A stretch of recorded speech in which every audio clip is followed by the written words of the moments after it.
Hey friends, Ryan Dohrn here, your global sales coach. Hope you're having a great week out there in sales land. Are you closing some business or what's going on this week? Are you struggling? Maybe you're struggling because you're not assuming the things you can do to help your customers. It's called Assumptive-Based Selling, making assumptions based on logic, reason, data, past experiences. Assumptive-based selling is not going against consultative-based selling. I'm just trying to get there faster. I'm just trying to get to the deal, to the conversation faster. Now, I'm not a person that's against the good old CNA, the Customer Needs Assessment. Here's the problem with the CNA. The problem with the CNA is it normally identifies what somebody wants and not what somebody needs. Think about that. Do they really need it or do they want it? See, assumptive-based selling is a little bit different. Using data from past customers, data from past experiences, you're able to use the assumptive model to say, hey, Bill, hey, Bonnie, I've worked with other customers similar to you. This is what I've observed that they needed.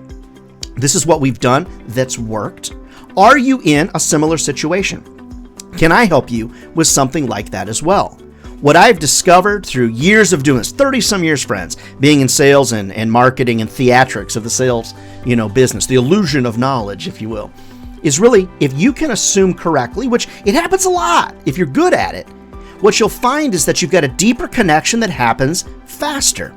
In a previous tip, you heard me talk about the Challenger Sale, which is the book that came out, several years ago, still highly relevant. A lot of it is based on assumptions, knowledge that you've gleaned from past experiences. Well, Ryan, I'm brand new to this company. I don't have any success stories. I have no knowledge. Ask. Sit down with your boss and ask, what have we done to solve problems? You want to go to for customers in the past. You want to go into these conversations, these emails, these meetings, making some good quality assumptions. Hey, friends, if you're wrong, you're wrong. Sales is a little bit of a gamble anyway. Or what you can do is try to get a meeting with somebody to ask them all the standard 10 tall questions. They're going to be a little bit angry because it's like, oh boy, this is taking forever. Or you can hedge your bet towards the positive and go with an assumptive-based sale. I've helped others in the past with this.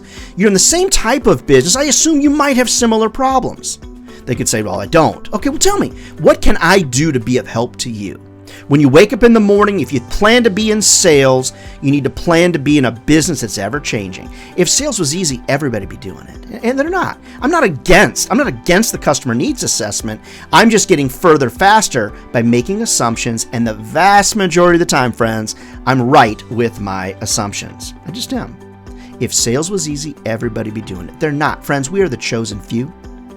We found careers, friends, that will feed our families for a lifetime. I go where I want, eat what I want, travel where I want, within reason, all because of sales. Take this advice, put it into action, take your sales life to places you never dreamed possible. I'm thrilled to be even a small part of your success. All right, friends, we'll see you next week. And if I can be of help to you, reach out to me over at ryandohrn.com. I am back on the road, vaccinated and ready to go to your sales conferences and motivate your team to sales success. All right, we'll see you next week.